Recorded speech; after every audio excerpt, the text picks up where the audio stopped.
Namaste, I am Roshan Mishra, Director of Taragaon Museum from Nepal. Today we are doing a talk program titled Nepali Art Beyond the Border. This program is supported by the grant given by IKT International Association of Curators of Contemporary Art. This talk program will be streamed on the 16th of October when IKT Congress will happen. And on this program, I'll be representing Nepal and then we'll be showcasing some of the Nepali contemporary art from the Nepali artist. As a part of the program, we'll be doing this program in two sections. First part will be the talk program and it will be followed by an exhibition of 10 artists from Nepal. For this talk program, I've got two of my guests here with me today. I've got Manish Lal Shrestha. He is visual artist, founder director of Gallery M Cube. And I've got Sujan Chitrakar, who is an art educator, visual artist, and associate dean at the Kathmandu University School of Art and Design. Welcome to the talk program. Thank you. I would like to start with Manish. I would like to ask you this question. From last 10-15 years, the Nepali art scene has definitely changed. We have been seeing lots of contemporary art, conceptual art, and there are lots of people who are making different form of artworks. But what I really feel is when you look at the conceptual art, the number of artwork that is being produced by an artist is comparatively less. Even though it's happening, it's comparatively less. Why do you think artists are not that much engaged on producing contemporary art in a conceptual form? Is there any reason why this is not happening in Nepali art scene that frequently? Conceptual art practice in Nepal has been quite tough because of less supporters and promoters. But lately, Gallery M Cube been really supporting the younger generation has been doing conceptual practice, in visual art. So we are really looking forward for the multidisciplinary activities in Nepal, and that's the main agenda of Gallery M Cube, that to support younger upcoming ideas. I would like to come to Susan. I remember your exhibition that you did in 2000, and it was titled Confluence, right? And that was, I think it was a duo show with Vinod Shrestha. And that exhibition actually created some of the important dialogue within the Nepali art community. And can you talk about that exhibition a little bit more? Because what was the idea behind it? Why different forms and different materials were chosen? What was the idea behind this show? Because it was, when I look back, I think that is one of the exhibition I always remember when I think about conceptual art. Can you tell us a little bit more about that show? Yeah, thank you for reminding about that exhibition. Me and Vinod Shrestha. Vinod Shrestha is currently in the US teaching there. So we were studying in India and we thought of doing something in Nepal. So we put up a show calling it as Confluence. But the whole idea of this exhibition was his work was based on different thematics, and mine was basically working with the identities also. But we were, as Manish already said, we were also looking to the possibilities of going outside the canvas with this traditional, not only the traditional materials, but also thinking out of the box. So we basically exhibited mostly the performance and even the video works, and I also did a part of the performance there. So during that time, those kind of works were very new form for the public, even for the art fraternity also. So during that time, I and even Vinod had lots of questions from the artist circle also, that they wanted to dub those kind of work as not an artwork. And I think there is always a challenge of bringing new kind of forms within existing or status quo. That's the idea, to break that kind of status quo has always been problematic. So this is kind of very late development in Nepali art, whereas conceptual art was already in a very strong as it became a very strong movement in the West during 1960s and 70s, But whereas till 2000, Nepali art hasn't seen those kind of art forms. So it was basically, we were also very young during that time. We were exploring within our master's program in India. So we also wanted to bring something new, and at least to bring that kind of like surprise element in Nepali art here. But we're also practicing those kind of work within our personal art forms also. So I think it was also to bring the idea of installations, not only a painting, but also video work, a performance, installations.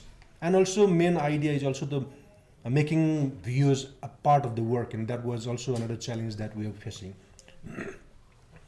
So the entire exhibition was based on this very idea-centric process.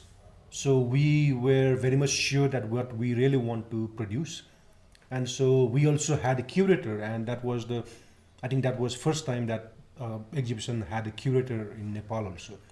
So it was kind of like this for us also. It's learning process also to know about the Nepali art audience, and also to present us as the new generation of artists that are coming back from abroad studying there and coming here to see that kind of like how we can negotiate between local materials, local ideas, local motifs, along with the idea that we bring from the West or from abroad.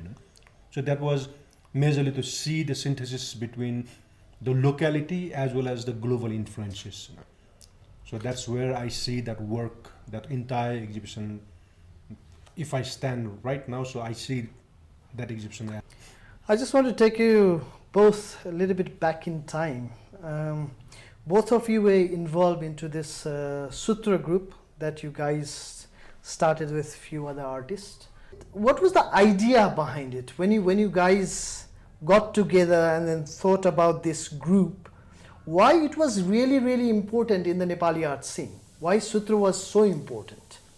I'll start with Manish, and I want to come back to you because I think both of you have kind of, given you 100% on making that group, right? And I think it's very important for us to know what was actually happening, what was the idea behind. Actually, like what happened, like as I came back, as I told you, like as I came back from Bombay to Nepal was in 2000, and that time like Nepali scene was all like painting and like all the master was there, but we still feel something is lacking, something is missing, and later on like when we meet Susan and Ashmina and Gopal Kalapramir Shrestha and some other guys, I found like very like-minded people, So we, since like in Bombay, we do so many different activities within the college, within the school time. So that was really missing here in Nepal, and as I found like all these guys are really exciting. Like we can meet up together and to create some buzz, and we formed Sutra in 2003. With 7 members, and what happened, like it was very much our very big motivation is like to create the art scene beyond the campus, beyond the very modernism town, and later on like since we have very limited space like galleries and the museums and all stuff, we thought of we need to go art to the public. Instead of bringing people to the gallery, why don't we go to the public? So that was the basic motivation we got through Sutra. So since then we've been doing lots of public activities, going to the community and making the use conceptual work. So that was the basic motivation to come together with all the 7 members. What's your thoughts, Susan? Yeah, I'll add on. Manish also. So definitely, Nepali art was kind of in stagnation during that time, and art was primarily conceived as painting, sculptures, those traditional Sure. forms. We would say, that it was only perceived as painting, sculptures, printmakings. Those were only considered as art forms. But the possibilities of art that the world has seen was wider than what we perceive in Nepali art fraternity.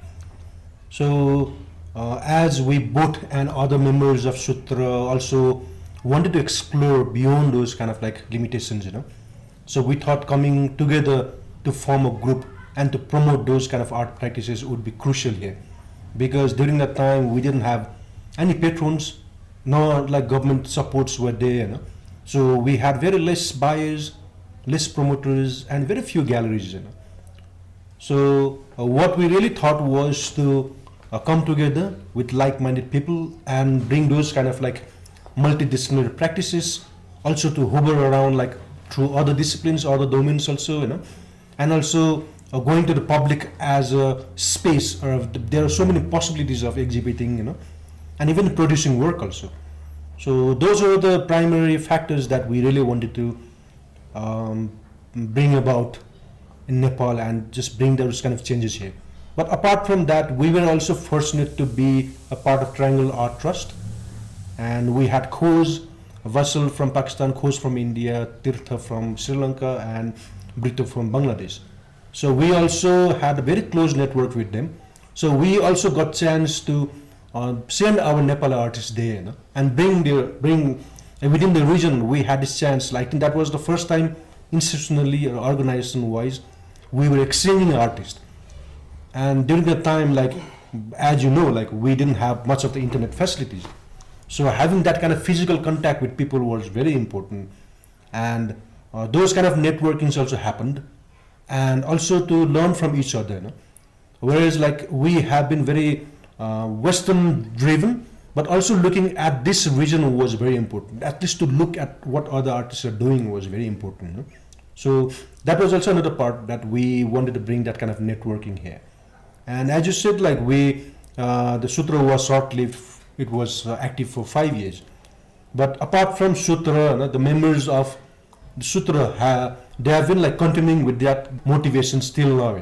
Manish is like he's promoting artists and new artists from his gallery. I'm into education and just trying to just motivate new students. There's been lots of things happening around. I think, but Sutra definitely not because I was part of Sutra, but Sutra definitely has kind of changed Nepali art in very decisive way. And I think those kind of activities really has brought certain kind of change, institutional change in Nepali mindset. Do you think it was a starting point, like when you look at now, what is happening at the moment? Is it because of that what you guys started with? Is it a continuation? I would love to acknowledge that, but they're like other events also happening around. Yeah. But Sutra, they did in a very robust way for a longer period of time, and also try to keep that pace continuously. That's why the impact of Sutra was very powerful, and many of the Nepali artists who later became popular, they were somehow engaged with Sutra, the events of Sutra, even workshops, residencies, even exchange programs, talk programs. They were engaged during that time. So in that way, like we should acknowledge Sutra as Absolutely. game changer, but there were also other events that we shouldn't forget. And it's beautiful that you're all involved in that group. You all are practicing. It's not only the conventional art form. You guys have been continuously practicing the conceptual form as well, and that's wonderful. I just want to talk about one of your work, basically, Manish, like your work called 1336, which was a part of the Kathmandu Triennale exhibition in 2017, and then later on it was exhibited in Taragaon Museum in 2019, and it also traveled to China in one of the biggest art festival around this region. And every time I look at that work, I find it really powerful because of like you talked about the textile. You've been very much in touch with that, and you feel that material. And this is something that was made from textile, right? How do you see this artwork? Right? I've been doing so many community-based artworks, like since 2004 when Sutra was founding. I've been really into community practice since as I told you about my mother's cottage, which is also community based industry, cottage industry where so many people are involved to work to produce work. So I'm so touched with that kind of ambience and that kind of environment, and like Nepal becomes such a space where you can go to the community and work with them. So community becomes such an important part of particularly this work, because after the earthquake in 2015, I was traveling to so many places, villages, and so many districts. So I found like so many people been like working, and especially like as you go to Kathmandu, Bhaktapur, Lalitpur, especially women and people are like gathering together in the bahar, in courtyard, knitting their sweaters and like sharing their thoughts together. So it's become so connecting my thoughts. That's can be a very important part, because of the knitting they come together. Because of the knitting they can share their thoughts, their stories. So that's brought me very conceptual notes. Yeah, it's such a wonderful connection between the community and the material itself and your idea as well, exactly. right? And it blended so well. Do you think Nepali art, the contemporary art and the conceptual art, especially the conceptually form of art, can it be shown in an international platform?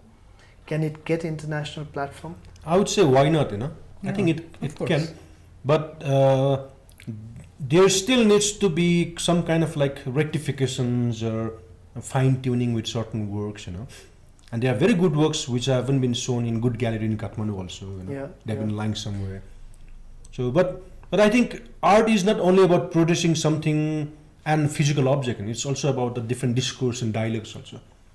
So we do lack those kind of dialogues and discourses within art fraternity, So those kind of likings would definitely put those kind of like conceptual work in certain corner, and it will corner those kind of works, because a conceptual work needs lots of discussions, lots of understanding also, and lots of discourses that needs to happen around the work. But I think we do lack those kind of discussion amongst the artists. I think if we can bring those kind of ideas around, then definitely why not, like Nepali art can go anywhere. But as having said that, there, I think everywhere in the globe that people do try to like appropriate or sometimes deliberately copy or try to like maybe replicate something, so in an easy fashion. But this sincerity and honesty also plays a major role within the art practice. So it has to be developed in a very institutional way also, I guess. Within that kind of like framework, Nepal art could go a long way, It still has to go a long way, but I think the future is very hopeful also, having seen new artists coming up in the field, Yeah. So I just want to add up something here. Like yes, the students, like the younger generations, are like really working hard to come up with certain quality of work. So as Susan said, like we need like discourses and like lots of brainstorm, and just to polish the work to make it very international. So why not? We can go to the international market. We've been doing so much to the people here, like younger generations, and yes, like fine tuning can create some buzz, and also Nepali art scene can go to the international arena. Thank you, Manish, and thank you, Sujan, for your time. It was a wonderful conversation we had today, and I think we should continue talking about Nepali art and Nepali conceptual art and the practices that's actually happening in Nepal. And lastly, I would like to thank the IKT team as well for giving this opportunity and then letting us talk about Nepali art. Thank you so much.